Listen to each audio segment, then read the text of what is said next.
they are dealing with uncertainty one day after an override of the governor's education bill veto failed.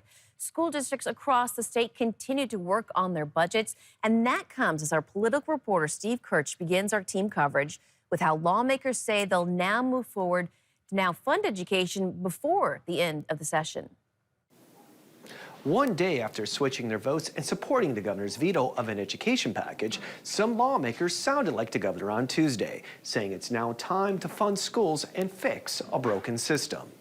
SB 140 was primarily a spending bill without much policy, and it probably would not have survived the budgeting process all the way to the finish line. So I think there was a lot of folks in the education community in particular that were pretty much thinking that a 680 BSA would survive all that, and that probably was not the case. Offering an alternative to the vetoed legislation, Anchorage Representative Tom McKay said Tuesday there is House Bill 392. It is headed to the House Education Committee.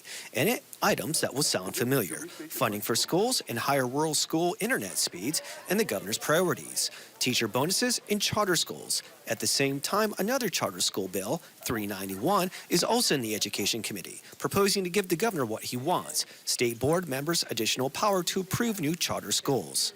But during their news conference, the Senate bipartisan majority, who mostly voted to override the governor's veto, said since the House has previously rejected teacher bonuses and state charter school authority, members are worried about a future compromise and the possibility of having to look to one-time funding for education. One-time money is a very wasteful and inefficient way in order to fund schools in this state, because districts are incentivized to spend that one-time money on one-time things. Teachers are not retained by the use of one-time money. The charter school reform bill is set to be heard in the House Education Committee on Wednesday. We will see if any changes are made to that bill. Now, in the past, Senate lawmakers have called more state control of charter schools a non-starter for them.